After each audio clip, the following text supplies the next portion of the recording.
What's up, people of NFHS? Stray here, drawing the line. So, this video I wanted to do for a long time, but I was lazy and never got around to it. Until I got reminded of it when I found out some news last week. Or a few days ago. You know how there's been rumor of a Minecraft movie for years now, and it was promised to come out last year, but it didn't at all.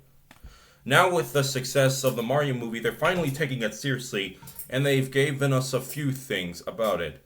They said it would probably be live action. It's going to be released on April 5th, 2025.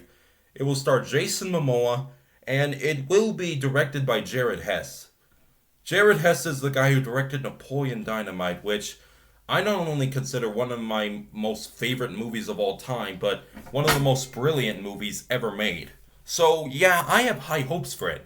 And it reminded me of another animation studio that most people love to hate.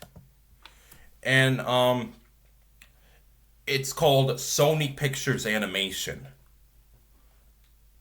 2 months ago, I did a video where I reviewed every DreamWorks movie. Now I'm going to be reviewing every Sony Pictures Animation movie. People love to hate it because they have not really had a good history. They've had plenty of terrible movies, plenty of weird movies, some odd animation, but when they actually tried, they created masterpieces. They are an odd studio that has a bit of a checkered past. And but I enjoy their movies, so I would be honored to talk about them. They have quite a few leading up to today. And some of them I had never heard of. Some of them I've never watched. But even if I've never watched them, I'm just going to be reviewing them all. Each in order from which one came out first to which one is about to come out. So let's begin with their very first movie, Open Season. Open Season is a movie that not a lot of people really care about.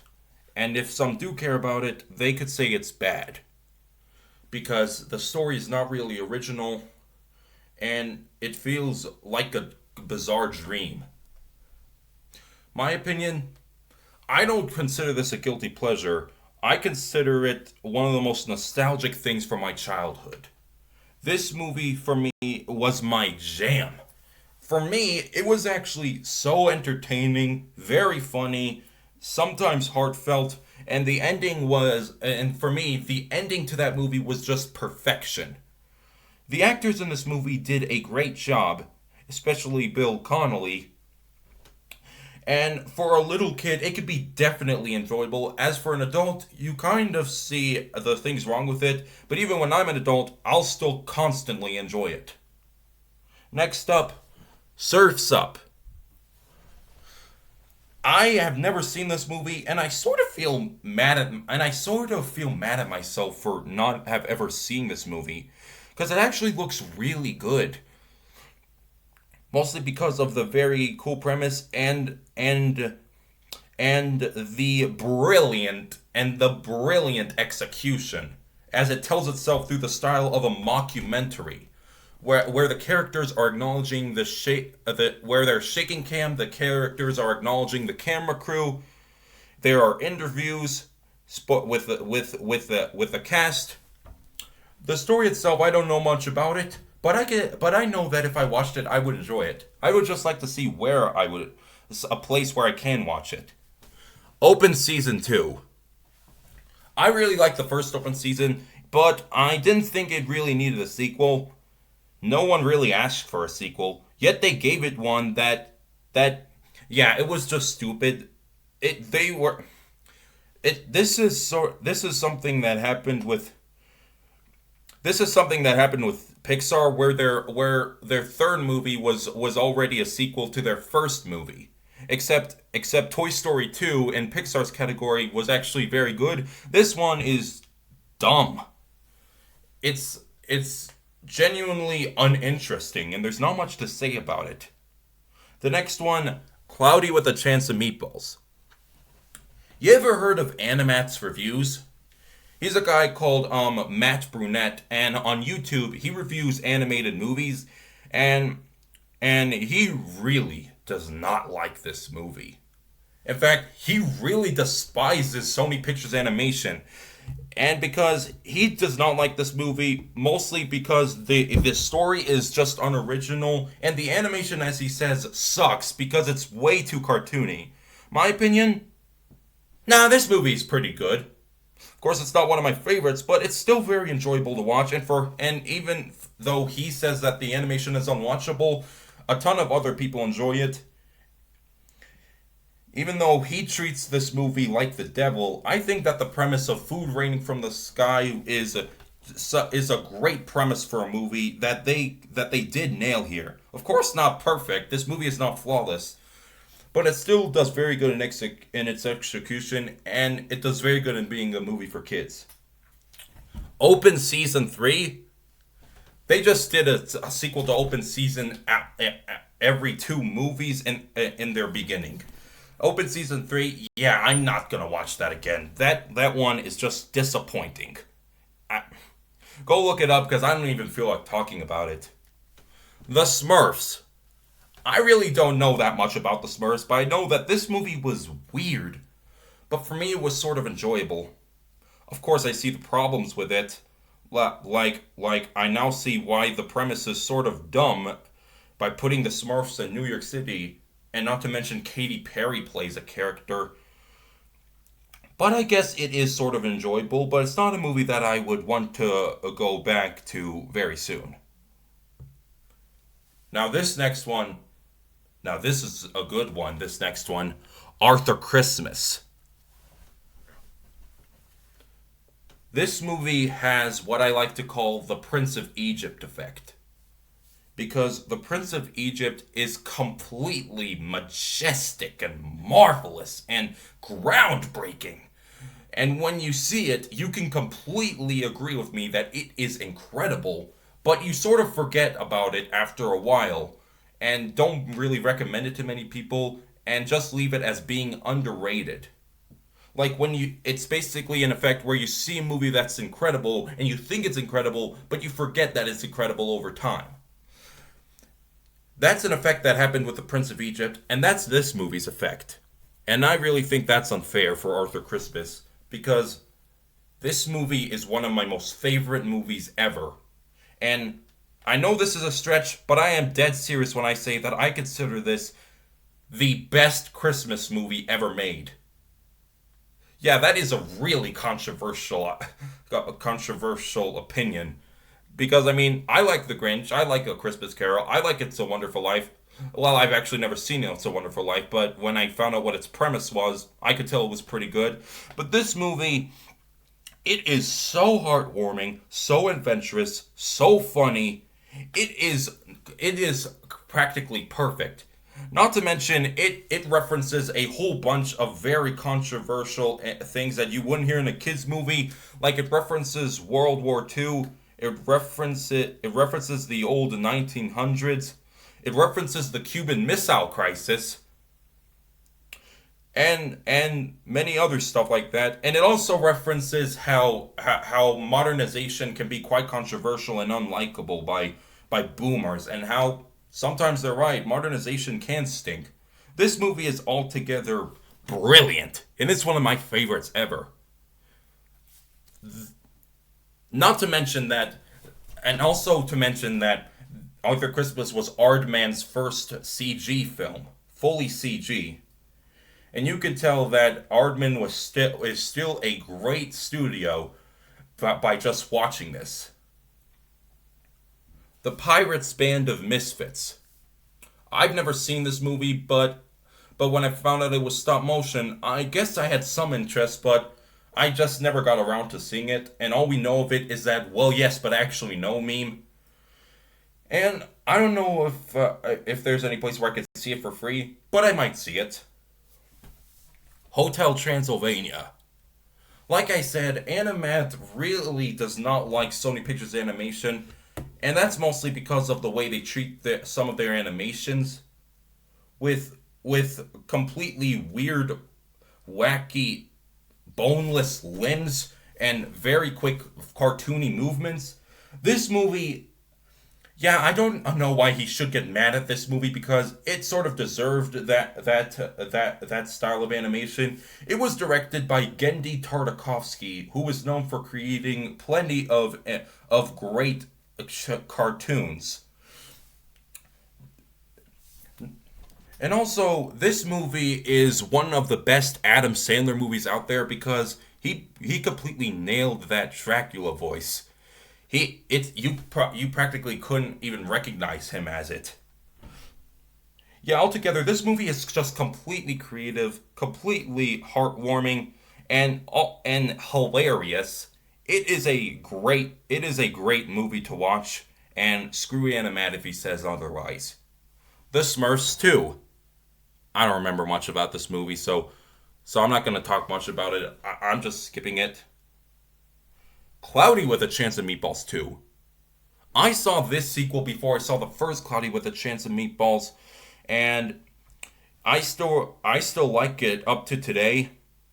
It is quite nostalgic to me, and apparently Animat hates this. It hates this more than the original, and gave it a 2 out of 10, saying all the wrong things with it. And I sort of agree with them, but I can ignore them a bit and just enjoy how cool this movie is, how completely creative and amazing the imagery is. The great score. No one really talks about the score. It's very good. A lot of this movie is just very imaginative. It's definitely worth your time. Hotel Transylvania 2. This is one of the first movies I saw in theaters. And I am not ashamed to say that I loved it. This movie is a great follow-up to the original with even more creative imagery, even more good jokes. Altogether, it's very good, just like its predecessor, and Adam Sandler is still nailing that Dracula voice. And the next one, Open Season Scared Silly. No. Just no. Good thing this is the last one because just no. Please no. Surf's Up 2 Wave Mania. There's a guy on the internet called Shafrillis Productions. That's SCHAFFRILLAS Productions. Write that down. And he says that this movie is just a feature-length commercial for WWE. And yeah, I sort of agree. I've never seen it, but I don't have any interest in seeing it because, yeah, it does look as bad as he says it is. The Angry Birds movie. This movie was made long after Angry Birds had fallen out of its prime. And I must say that even though it's long afterwards, it still definitely captures the spirit and the fun and the craziness of the original game. It is very fun, very action-packed, has some great animation, some great humor. It is a film that is worth your time, but there's a chance that you might be quite disappointed by it. Smurfs: The Lost Village.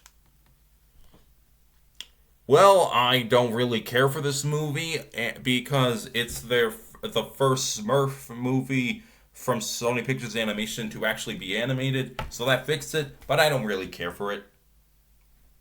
The Emoji Movie. Alright, I'm gonna cut the bullshit. I sort of enjoyed this movie at first. Yeah, I sort of did enjoy this movie, and I sort of still enjoyed it even after I found out that people hate this movie like it's Hitler.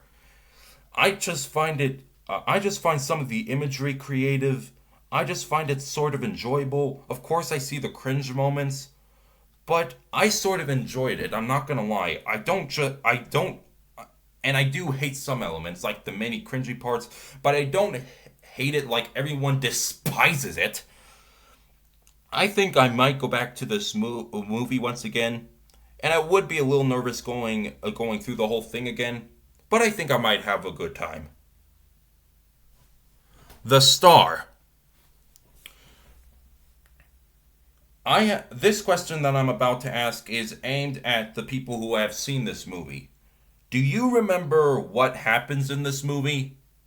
No, you don't. I can most likely guarantee that you probably don't.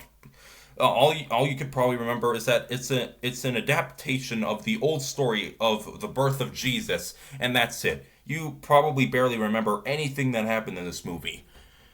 I barely remember anything that happened in this movie as well, other than it was adaptation of the birth of Jesus.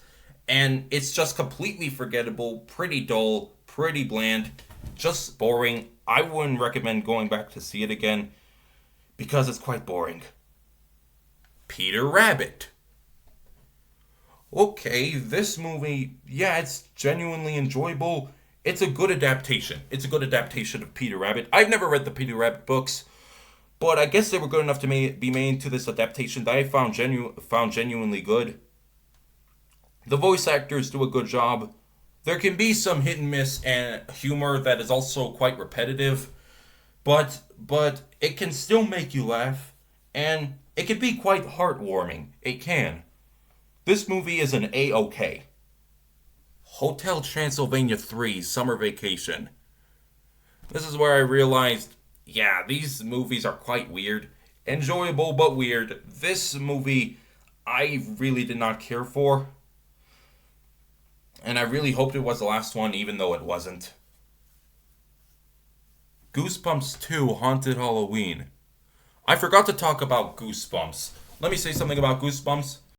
I quite enjoyed the Goosebumps series when I was little, not because I read them, but because of how creative the covers of the books were.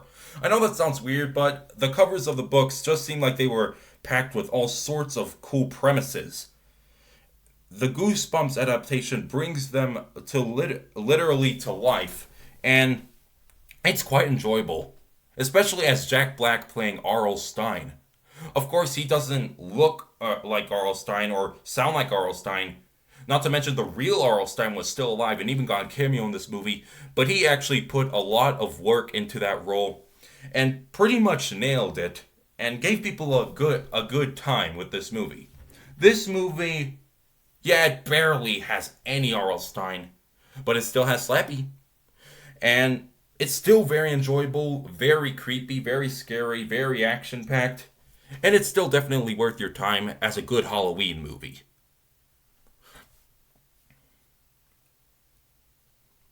Oh well, here's the next one that I made a video saying I would talk about a few months or weeks ago.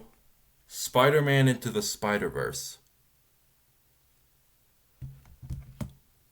Many people consider this a complete magnum opus of the entire studio and consider one of the best animated movies of the decade, if not of all time.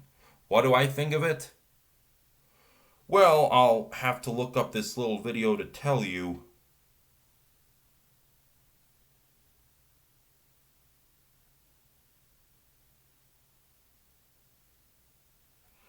Where is it?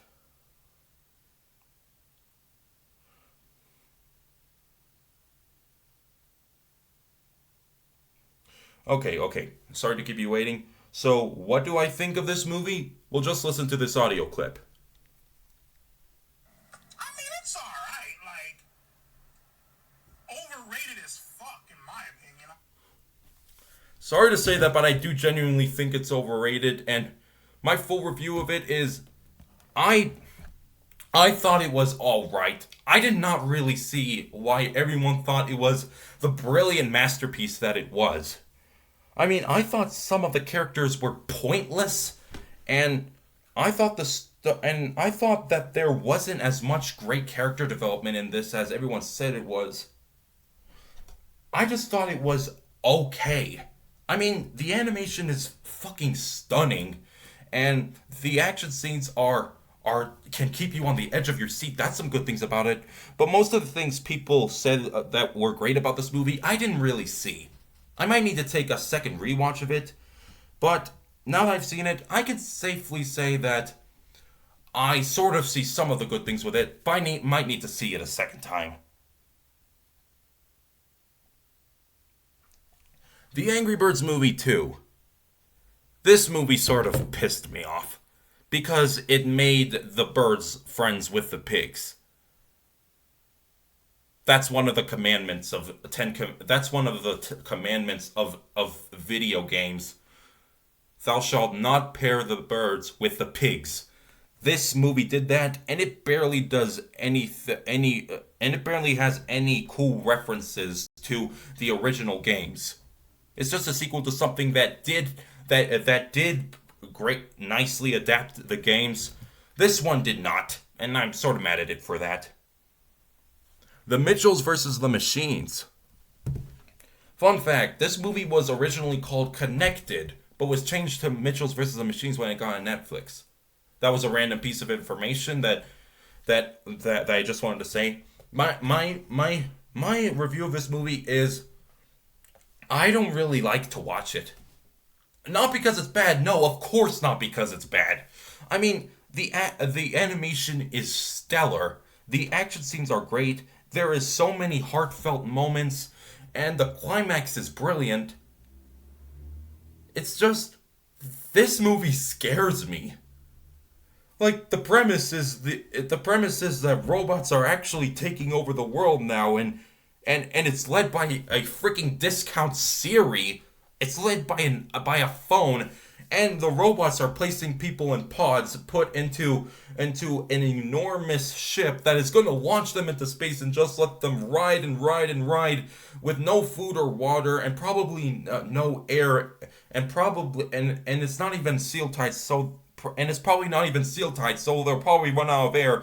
Just let them fly into the black void of space to let them die, and they'll take over the world. And for most of the movie, all of the human race has already been taken in, and they get saved at the end. But it's just unsettling to me. This movie's premise is not bad. It's not bad for being unsettling. It's taking some good guts for being unsettling. It's just I don't really like to watch it and think of the premise of the robots taking over the world because it just scares me a bit.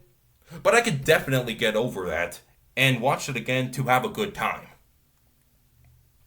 Wish Dragon. No, I'm not watching this. I haven't watched it, and I won't watch it because I know it's just a ripoff of Aladdin. And Vivo. To be honest, when I first made the list for this video, when I was making the list for this video, that's when I found out that this movie existed, so I know nothing about it. So there's not much to say about it. Hotel Transylvania Transformania.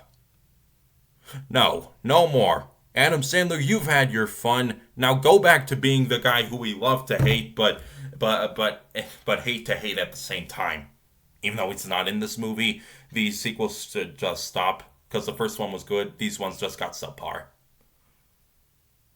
Now, those are all the Sony Pictures Animation movies that have been released so far. Let me say a word on the next one coming up, which is a sequel to Spider-Man Into the Spider-Verse, Spider-Man Across the Spider-Verse. Yeah, I am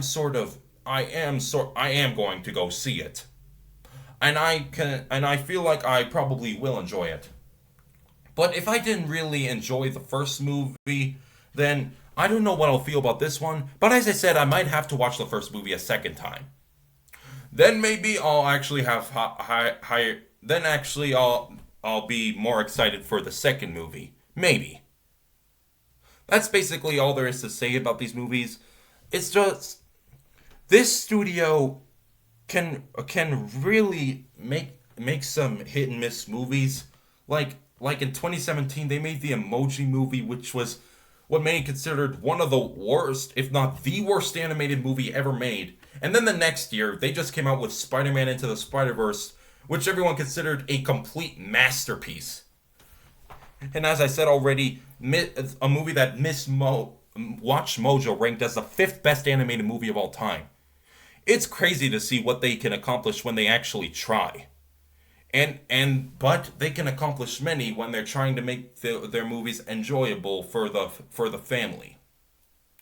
That's why I enjoy most of their movies. That's why I know some of their movies are hit and miss, and that's why I am sort of and that's why I am going to go see the Across the Spider-Verse movie, so I could see what they're going to do when they've tried again.